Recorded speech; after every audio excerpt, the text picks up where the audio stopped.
বন্ধ করে দিতে হবে। কৃষ্ণ নন্দীর কথা বলছেন, জামাতের হিন্দু নেতা, তার বক্তব্য আমাদের কাছে আছে, কি বলছেন আমরা একটু শোনাই। জি, প্রজন্মের প্রথম ভোট দাঁড়িপাল্লার পক্ষে হোক, প্রবীণদেরও ভোট দাঁড়িপাল্লার পক্ষে হোক।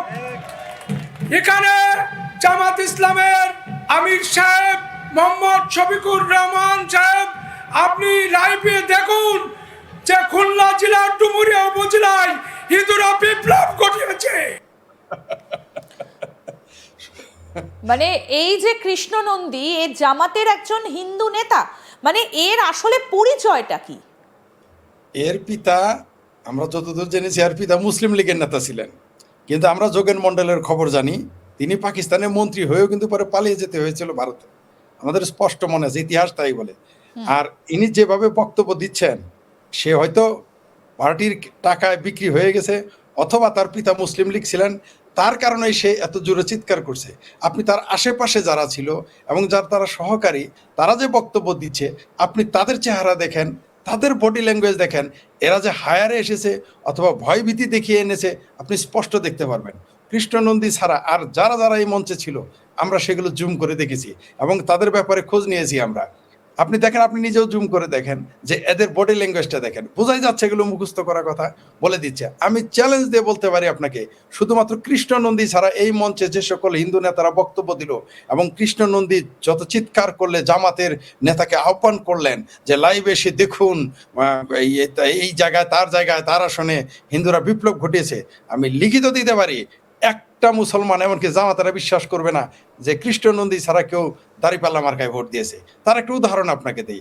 আমাদের এলাকায়, মানে আমি জামালপুর জেলার কথা বলতেছি, 2-4 জন যারা আছে বিএনপি করে, আমি এটা কিন্তু আপনাকে ফ্যাক্ট বলতেছি, দায়িত্ব নিয়ে আমি তাদের চিনি, দুই পক্ষকে জেনে বলতেছি। আচ্ছা, ঘটনাটা হচ্ছে 1996 সালে যখন আওয়ামী লীগ ক্ষমতায় আসলো, তখন ইলেকশনে বিএনপির নেতা, সে হিন্দু, আমি নামটা তার নিরাপত্তাজনিত কারণে বলতেছি না, তার পরিবারের আবারও, ঠিক আছে, এবং সঙ্গত কারণে বলতেছি না, কিন্তু আমার এলাকার, আমার জামালপুরের লোকজন বুঝে গেছে আমি কার কথা বলতেছি। আমি সেই দিন কেন্দ্রে উপস্থিত ছিলাম। সে যখন ভোট দিতে যায়, সে কিন্তু বিএনপির নেতা, হিন্দু। ভোট দিতে গেলে তার ব্যালট পেপারটা থাবা দিয়ে ধরে ফেলে। এখন বলবো না আমি কিভাবে জানলাম, আমি তখন সেন্টারে ছিলাম, সেটা যে কোনো ভাবে হোক, যে কোনো কারণে আমি ছিলাম। যদিও আমার থাকাটা বেআইনি ছিল, কিন্তু আমি জানতাম এরকম ঘটনা ঘটবে, এটা আমি আগে ইনফরমেশন পেয়েছিলাম। আমি তখন সেন্টারে ছিলাম, বিএনপির এক নেতা সেই হিন্দু বিএনপি নেতার হাতে এরকম ধরে ফেলে। আমি দায়িত্ব নিয়ে বলতেছি, এবং এগুলো সবগুলো লোক বেঁচে আছে একজন ছাড়া।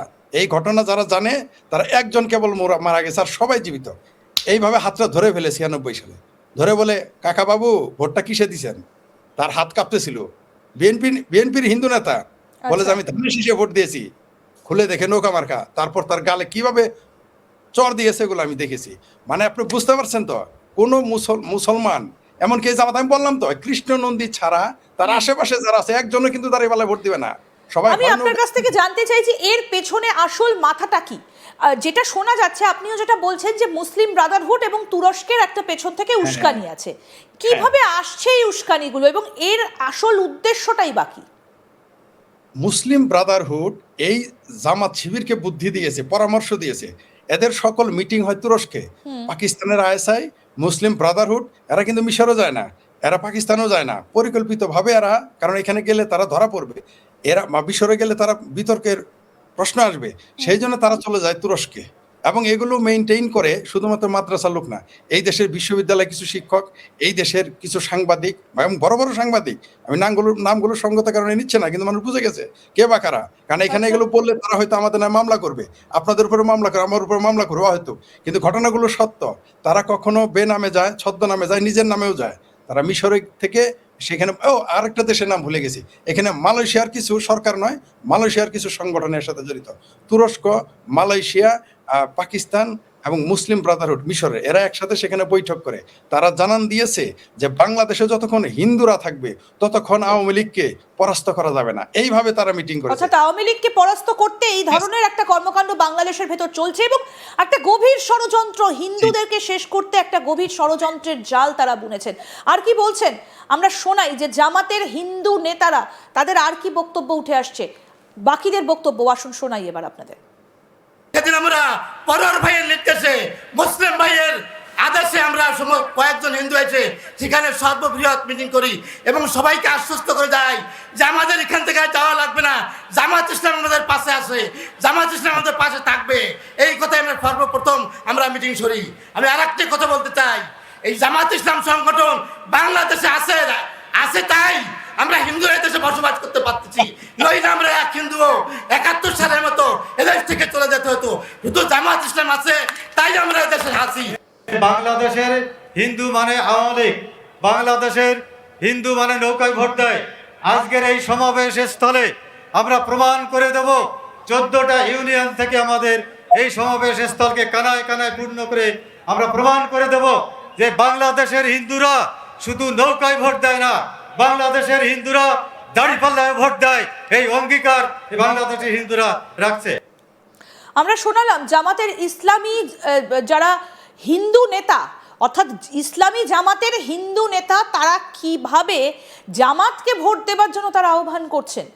এবার দাদা আপনি আমাদের সঙ্গে থাকুন, আমরা এবার আরও একটা গুরুত্বপূর্ণ বিষয় আলোচনাতে আসব, যে শুধুমাত্র যে এই হিন্দু নেতারা জামাতের পক্ষে তা নয়, হিন্দু সম্প্রদায়ের মেয়েদের নিয়মিত ধর্মান্তরণ করা হচ্ছে বিয়ের নামে। মানে ভয়ঙ্কর তথ্য এই মুহূর্তে উঠে আসছে। কারণ কি না, বাংলাদেশকে হিন্দু শূন্য করতে হবে, একটা গোপন গভীর চক্রান্ত ষড়যন্ত্র। কি বলছেন তারা, তাদের বক্তব্য শোনাবো। আসুন এবার সেদিকে নজর রাখি। আমি হিন্দু ধর্মের একজন মেয়ে, ছোট থেকে হিন্দু কালচার দেখে ও শিখে বড় হয়েছি। আমার ফ্যামিলি একটা ধার্মিক ফ্যামিলি। আমি ছোট থেকে বাবার কাছ থেকে হিন্দু ধর্মটা শিখেছি। আমার স্বামীর মাধ্যমে তিনি আমার চোখ খুলে দিয়েছেন। আজ আমি আমার স্বামীর মাধ্যমে আল্লাহ আমার দিন বোঝার জন্য তৌফিক দান করেছেন। আমি ইসলামকে জেনেছি তার মাধ্যমে, আমি ইসলাম ধর্মে তার মাধ্যমে আল্লাহ আমাকে আসার সুযোগ করে দিয়েছেন। আমাদের সঙ্গে রয়েছেন শেখ ফরিদ, বাংলাদেশের বিশিষ্ট ব্লগার এবং সমালোচক। দাদা, তার মানে এদেরকে ভয় দেখানো হচ্ছে এবং এমনভাবে সামনে আনা হচ্ছে যাতে তাদেরকে যে জোর করা হচ্ছে সেটা তারা বলতে না পারে। মানে একেবারে তো মগজ ধোলাই, মধ্যযুগীয় মগজ ধোলাইয়ের ছবি একটা স্পষ্ট হয়ে যাচ্ছে। আপনি দেখেছেন যে এই মেয়েটা যে কথা বললো তার বয়স কিন্তু 15 কি 16 বছর, অর্থাৎ তার বিয়ের বয়স হয়নি, এবং তাকে যে জোর করে এটা করা হয়েছে এটা স্পষ্ট। শুধু তাই না, আমি কিছু কিছু ব্যক্তির নাম নিব না, ফেসবুকে আপনারা পাবেন, তারা বাংলাদেশে পরিকল্পিতভাবে ফেসবুকে পোস্ট দিয়ে তারা বাংলাদেশে হিন্দুদের যে ধর্মান্তরিত করে ফেসবুকে পোস্ট দিয়ে তারা কার্যক্রম চালিয়ে যাচ্ছে। প্রত্যেক মৌলানা, তারা মুফতি, এমনকি সবচেয়ে ভয়ঙ্কর ব্যাপার, এখানে কিছু ধর্মান্তরিত হিন্দুও রয়েছে যারা পরে মুসলমান হয়ে মানে অনেকটা ঘুঘু দিয়ে ঘুঘু ধরার মতো